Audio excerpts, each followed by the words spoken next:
Oh, the midnight special. Simon and Manuel. It's not the time for games or riddles. Damn it, he is a natural. How's everyone feeling? Everyone okay? Ring, ring. Hello? Hey, we've all been talking about it behind your back. Didn't realize he was such a fragile thing. Hey. The series begins inside a movie theater. A father and his young son share a tub of popcorn while a campy superhero film called Wonderman plays on the screen. The child, Simon Williams, watches with rapt attention, unaware that this simple experience is quietly sparking a fascination that will shape the rest of his life. Years later, Simon sees himself as a disciplined, serious performer and is thrilled when he lands a role on the newest season of American Horror Story. That excitement quickly turns into arrogance. Mr. Williams, they're inviting you to set. What starts as harmless suggestions about dialogue soon grows into full rewrites, constant challenges to character logic, and ideas that throw off his fellow actors. Production slows, tempers flare, and the showrunner finally snaps, writing Simon's character out and dismissing him without ceremony. Angry and embarrassed, Simon goes home, only to find his girlfriend Vivian packing her things. She explains that she's leaving because Simon is emotionally closed off and entirely consumed by his own ambition. After she walks out, Simon grips the bathroom sink, barely holding himself together. Looking for solace, Simon goes to a sparsely populated theater to watch Midnight Cowboy, a film he holds in deep personal regard. The only other patron is Trevor Slattery, who noisily wraps up a phone call before the movie starts. After the screening, the two fall into an intense and surprisingly heartfelt discussion about the film's performances, legacy, and meaning. Just as a connection forms, Trevor cuts things short, explaining that he's late for an audition for a new Von Kovac project, ironically also called Wonderman. Furious, Simon barges into his agent, Janelle Jackson's office, demanding to know why he was never told about the audition. Janelle shrugs it off with a joke, saying she was distracted by the possibility of Leonardo DiCaprio taking the role. Simon argues they're clearly looking for someone new. Janelle insists it's too late, since it's the final audition day, and leaves him alone. Simon then digs through her emails, finds the audition details, and books himself a slot while racing across town. At the audition, Simon fills out paperwork, including a waiver confirming he has no superpowers. While waiting, his old tendencies resurface. He second-guesses the script, mentally rewrites lines, and spirals into anxiety. Trevor exits his own audition, looking self-assured, and immediately notices Simon unraveling. He pulls him into the bathroom, tells him to breathe, and urges him to stop overthinking and simply speak the lines as written. Centered by the advice, Simon delivers a compelling audition. I lived in that screaming silence. I lost whatever part was left in me that makes, I'm asking you, nicely, just walk away. Thankful, Simon invites Trevor to lunch, where they continue talking about acting, purpose, and destiny. Trevor hints, in an almost ominous way, that something significant is set in motion. Simon laughs it off and leaves, uncertain what Trevor really means. Shortly afterward, as Trevor sits down with his salad, his phone rings. The caller's voice is cold and forceful, warning him that Simon Williams is a superpowered individual and a serious national security risk. Trevor listens in silence as the caller makes it clear they will not stop until Simon is found and detained. Next, we see a flashback showing Trevor Slattery on a flight returning to the United States from Asia. During the trip, he strikes up an easy conversation with another passenger who recognizes him from an old medical drama he once starred in alongside Joe Pantoliano. As Trevor walks through the airport continuing the conversation, FBI agents suddenly swarm him, knocking him to the ground and placing him under arrest. Trevor is brought into an interrogation room and questioned by Agent Cleary of the Department of Damage Control. Trevor argues that his past crimes were already dealt with, that he was arrested, convicted, and punished. Cleary calmly counters that Trevor never actually served the full sentence, something Trevor insists happened through circumstances beyond his control. Instead of sending him back to prison, Cleary presents an alternative. Trevor can work with damage control to help capture Simon Williams. The strategy hinges on using Trevor as a lure, drawing Simon in with another audition opportunity for Wonderman. Back in Los Angeles, Janelle confronts Simon after casting contacts her about an audition he was never supposed to have. Simon admits he booked it himself and apologizes, but makes it clear he can't walk away from the role. Janelle, irritated but resigned, tells him to stay in line, record a self-tape for casting agent Ruth, and wait for instructions. Simon throws himself into preparation with manic intensity. He prints pages of the script, runs lines endlessly, and records multiple versions of the audition. Each playback only heightens his dissatisfaction. While scrolling through his phone, he stumbles across an old video of Vivian helping him rehearse for a previous role. The memory overwhelms him, and his frustration spikes. The apartment begins to subtly shake, and somewhere outside, a sudden burst of unseen energy triggers a car alarm. Elsewhere, Trevor meets Agent Cleary at a restaurant. Cleary voices concern that involving Trevor at all may be a mistake. Before the conversation can go further, Simon texts Trevor asking for help with his audition tape. Cleary immediately outfits Trevor with a hidden body camera and gives him a tracking ring designed to gather data once slipped onto Simon's computer. Trevor arrives at Simon's apartment, but Simon insists they leave, saying the space feels emotionally poisoned after the breakup. Their first attempt to film the audition takes them to a video rental store called Ahoy Tapes. The owner, obligated by contract to read opposite Simon, proves hopelessly incapable, forcing them to abandon the plan. Running out of options, Trevor makes a call and secures access to Joe Pentoliano's house. Simon is visibly awestruck when he meets Pentoliano, while Trevor grows increasingly tense. The visit takes an uncomfortable turn when Trevor accuses Pentoliano of stealing the lead role from their old hospital series. Pentoliano calmly reminds him that Trevor himself asked him to take the part, worried he couldn't handle the pressure. Though Trevor remembers this, the moment rattles Simon. They leave soon after. Pentoliano bluntly suggests Trevor's career is effectively finished. Returning to Simon's apartment, they finally manage to record the audition tape. Feeling satisfied, Simon steps into the bathroom and casually suggests ordering pizza. Left alone, Trevor removes the tracking ring and discreetly places it on Simon's laptop as data begins transferring. While waiting, Trevor pulls back a sheet covering one wall and discovers a large concealed hole behind it. When Simon returns and notices something's off, Trevor quickly distracts him by recommending pepperoni pizza. Simon agrees and steps away to place the order, giving Trevor just enough time to retrieve the ring before leaving no trace behind. In a flashback to a doctor's office, we see a young boy sits quietly after surviving a house fire. His mother anxiously begs the doctor to confirm that her child is safe. The boy's older brother coldly implies that the fire was the boy's fault, but he is quickly shut down. After examining the child, the doctor delivers an impossible verdict. There are no injuries of any kind, no burns, no smoke damage, not even irritated skin. In the present, tension fills a Department of Damage Control briefing as Secretary Dan addresses his agents, including Cleary. With the raft largely empty and Congress questioning the agency's funding, Dan makes his expectations clear. Damage control needs arrests, and it needs them immediately. Not long after, Cleary wires up Trevor Slattery and sends him into the field with instructions to gather information at a birthday party for Simon Williams' mother. Meanwhile, Simon is spiraling as he waits to hear back about his Wonderman audition. He repeatedly calls his agent Janelle until she finally loses patience, ordering him to stop calling and wait. Trevor overhears the exchange and steps in, helping Simon steady himself by running through lines together. Simon then remembers the family event he has been dreading. Trevor asks if he can tag along, and Simon agrees, hoping Trevor's presence might deflect some of the expected criticism, so long as Trevor doesn't mention Simon's firing from American Horror Story. At the house, they are warmly welcomed by Simon's mother, Martha, who is visibly delighted that her son has brought a friend, something he has never done before. Inside, Trevor meets Simon's older brother, Eric, who instantly recognizes him as the so-called Mandarin. Trevor brushes it off, explaining it was just a role taken to clear debts. As the party continues, Trevor subtly fishes for information while Simon tries to stay out of the spotlight. During dinner, Eric offers Simon a job at his company. Simon resists, insisting his acting career is still alive and mentioning his recent audition for a Von Kovac film. Eric ridicules him, accusing Simon of throwing his life away, chasing impossible dreams. When Trevor attempts to speak up on Simon's behalf, Eric cuts him off, reminding him that this is a family matter and he doesn't belong. As the night draws to a close, Simon presents his mother with an ice cream maker she has wanted for years. Eric immediately undermines the gesture, suggesting Simon paid for it with Martha's own money. When she casually brings up American Horror Story, Simon stiffens and finally admits he was fired, blaming creative differences.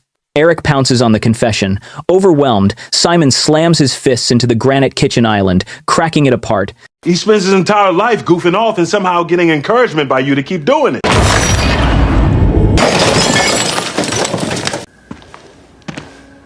What the hell, Simon? What the hell is wrong with you?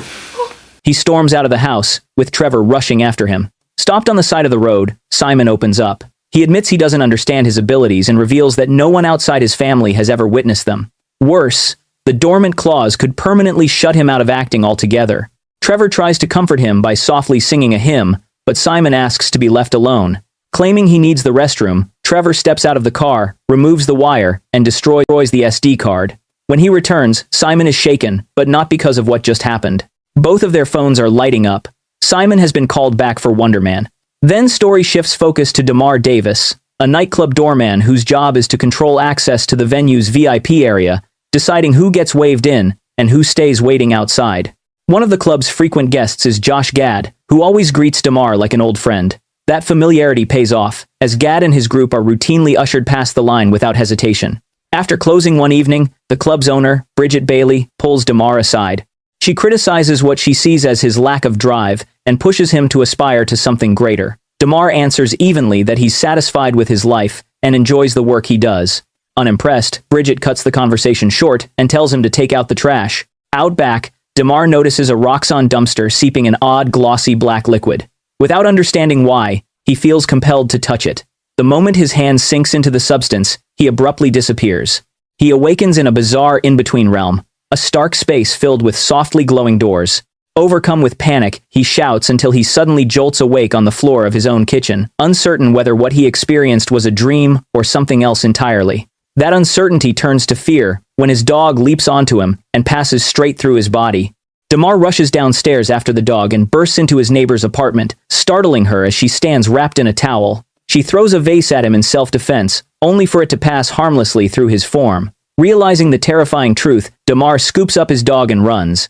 The next night, Josh Gad returns to the club just as a fire erupts inside. With the main exit jammed, patrons are trapped in the chaos. Acting purely on instinct, Damar phases through the blocked door and tells people to walk directly through him to escape.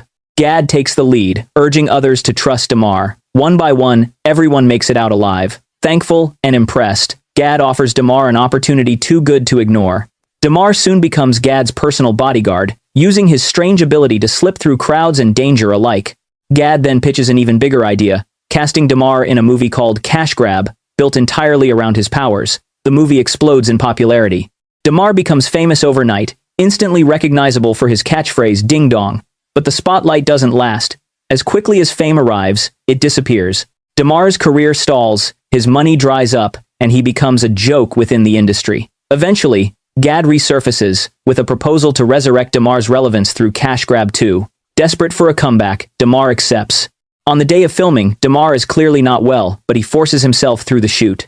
During a key moment, Gad throws a bag of cash through Damar as part of the routine. The sensation unsettles him. A second bag follows, leaving him visibly sick. When Gad throws a third, everything breaks down. Gad himself phases through Damar and vanishes entirely, never reappearing.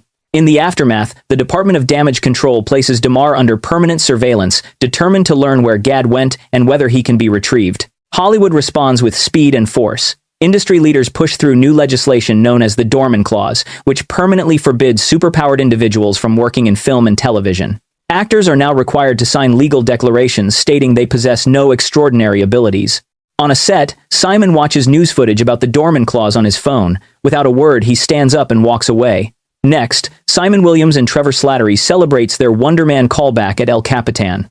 Trevor leans fully into the moment, enjoying the rare sense of triumph. Simon, on the other hand, does what he always does, spirals.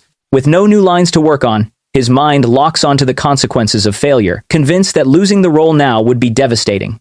Noticing Simon's anxiety climbing, Trevor steps in and walks him through a breathing exercise, easing him back into the present. When Trevor's phone starts buzzing again, he silences it without checking the screen. Elsewhere, Agent Cleary leaves a sharp voicemail for Trevor, pressing him about his sudden lack of communication. Before he can dwell on it, the director of the Department of Damage Control enters Cleary's office, commending his commitment while subtly reinforcing how valuable he is to the agency.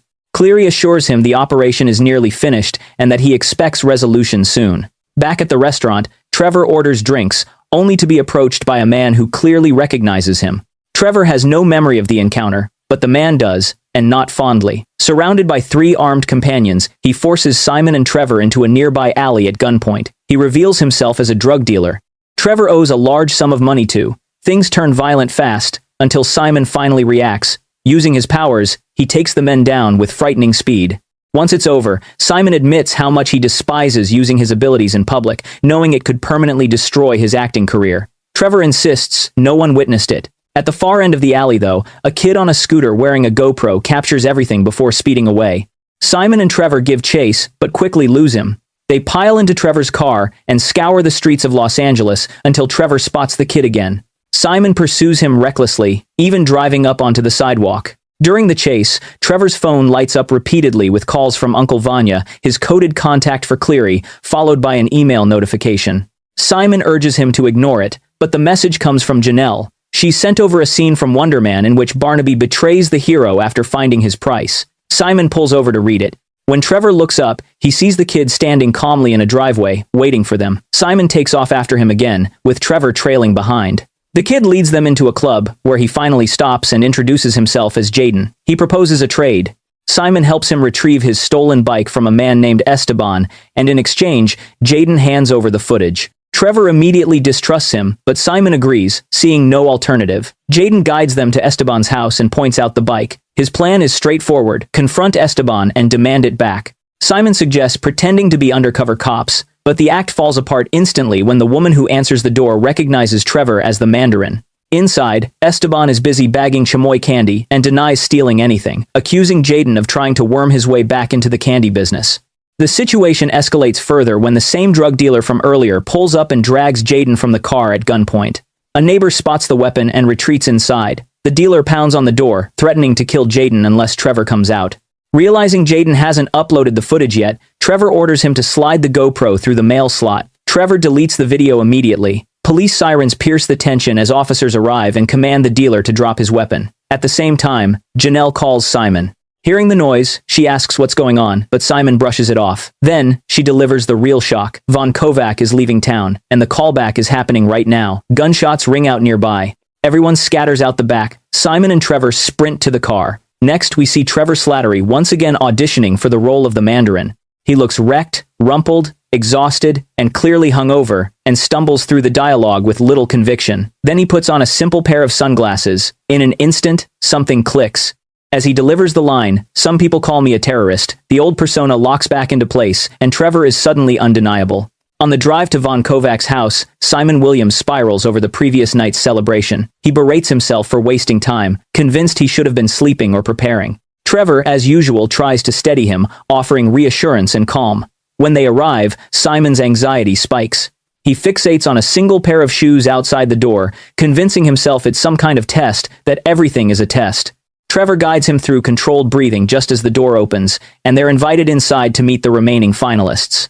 Von Kovac gathers the actors in his study and explains that he's still shaping the character of Wonderman. He plays the Midnight Special, declaring it the film's opening track. The room begins to move with the music, but Simon freezes, trapped in his own thoughts. Trevor breaks the tension by miming a trombone solo, prompting Kovac to stop the song early. Amused, Kovac pairs the actors up to run scenes. When Trevor is matched with another actor, Simon tries to object, but Trevor gently shuts him down. The first duo begins, only for Kovac to abruptly halt them. He tosses the script aside and introduces an improvisation exercise designed to blur performance and reality. Trevor and his partner go first, portraying a couple breaking up as they wander through the house. The exercise lands exactly as Kovac intended. Simon and his partner, Manuel, follow. Their assignment is to play a relationship where one person feels himself disappearing. Unmoored, without a script, Simon falls back on a familiar crutch, recreating a moment from Pretty Woman. Kovac immediately spots it and makes his disappointment clear. Everyone reconvenes in the study while Kovac steps away. Trevor fills the silence with an animated story about seeing Chaka Khan perform live, while Simon sits off to the side, unraveling. When Kovac returns, he announces another exercise. Simon volunteers. This time, his scene partner plays an old classmate calling him on the phone, mocking him, and calling him a freak. Simon asks him to stop, but the actor keeps pushing. Trevor senses the shift and moves to intervene, but it's too late. Overwhelmed, Simon lashes out, punching straight through the man's head. The room explodes into screams. Von Kovac calls Simon's name. Simon jolts awake. It was all a dream. Shaken, Simon steps out onto the balcony, where Trevor finds him moments later. Simon admits that Kovac wants him completely exposed, stripped down to who he truly is, and that if he reveals that side of himself, he believes his career will be over. Trevor reminds him that he is more than his abilities. He's a person capable of fear, joy, pain, and love, and acting is about channeling that humanity. Back inside, Simon and Trevor perform their final scene as Wonderman and Barnaby. When they finish, the room falls silent. They are ushered toward the door until Kovac stops them. He admits he was close to walking away from the project entirely, but now he's certain. Simon is Wonderman. Trevor is Barnaby. Trevor is Barnaby. They both have the parts. Simon drives Trevor home, the two celebrating their long-fought win. Trevor steps out of the car, and Simon pulls away.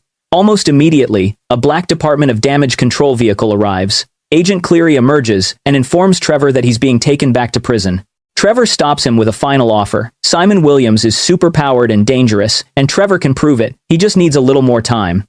Simon prepares for work with the same rigid, obsessive routine he once followed during his American Horror Story days, but his circumstances are completely transformed. He's driven instead of walking. Meals appear when requested. His opinions are now taken seriously by writers and directors. When Simon's instincts begin to derail production, Trevor steps in to ground him. Trevor has become Simon's emotional stabilizer, often more effective than the carefully orchestrated efforts of Janelle's team as they manage Simon's meteoric rise. Janelle soon brings troubling news. Kathy Friedman from the New York Times wants to profile both Simon and Trevor. Trevor is delighted. Simon is instantly on edge, well aware of Kathy's reputation for thoroughness, and afraid she'll uncover what he's hiding. Trevor urges him to relax and offers a tip. Use people's names. It makes them feel seen. Simon latches on to the advice. When Kathy arrives on set the next day, Simon applies the tactic relentlessly, repeating her name until it becomes awkward. Kathy finally tells him to pretend she isn't there at all, which only heightens his discomfort. Trevor's arrival shifts the atmosphere, his easy charm smoothing things over. Before leaving, Kathy asks for personal references. Both men hesitate until she mentions Vivian, and casually notes she'll reach out to her directly. With no real alternative, Simon agrees. Later, Simon meets Vivian at a bar. She jokingly calls out the obvious reason for his sudden invitation. They catch up. She now has Severance, and he has Wonderman. Simon apologizes for how things ended, and admits he struggles to let people in. Vivian tells him she has always known about his secret. She never forced him to reveal it, choosing instead to wait until he felt safe enough. She hopes that one day he'll trust someone enough to be fully himself. Just before Simon and Trevor sit down with Kathy, Simon receives a call from his mother, Martha.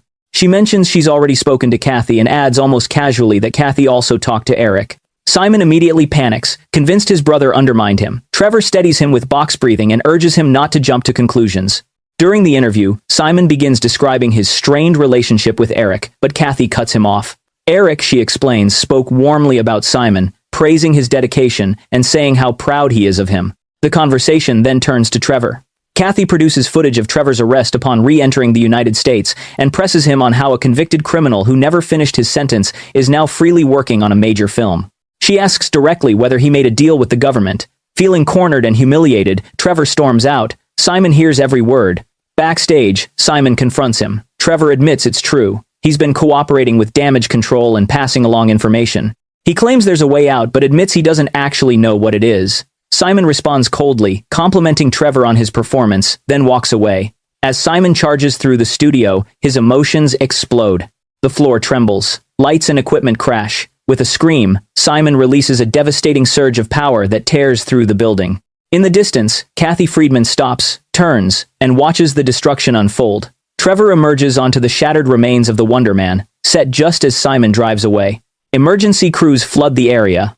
Agent Cleary takes in the devastation, already piecing together what it means. By morning, footage of the explosion dominates every news channel. Alone, shaken, and emotionally exposed, Simon watches the coverage. He calls his mother Martha, who instantly senses something is off. Simon dodges her concern with small talk, then suddenly tells her he loves her before hanging up, leaving her deeply unsettled. Trevor calls next. Simon hesitates before answering. Trevor apologizes once more and claims he's found a way to fix everything. Almost immediately, the proof appears on the news. A new Mandarin video surfaces, with Trevor taking responsibility for the destruction. Cleary is congratulated as police escort Trevor from his apartment. In the video, Trevor declares that Slattery was always an act, that the Mandarin is his true self, and that he will escape again. Simon watches as Trevor is arrested. Then Terrell arrives to take him to a new shooting location at Von Kovac's home.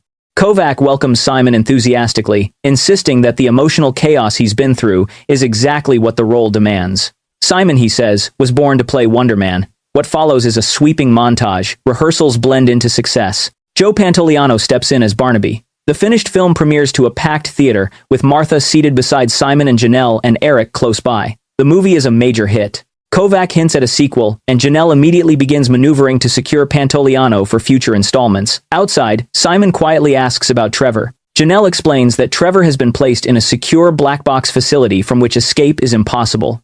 Simon's smile fades for a moment, but Janelle presses on, reminding him that patience brought him here. Now, she says, Simon gets to decide what comes next. Simon's next move takes him far from Hollywood. He appears in a small rural bar, speaking with a man named Chuck Eastman. Simon explains that he wants to observe Chuck's life closely for his next role, with complete discretion as the only requirement. Chuck brings the proposal home to his wife, Bonnie, who doubts Simon can ever truly blend in. Simon embeds himself in Chuck's routine, accompanying him through doctor visits, workouts, and long workdays. Eventually, Chuck helps him gain access to his workplace under a false name. Inside the heavily guarded facility, Simon jokes his way past suspicion and slips off on his own.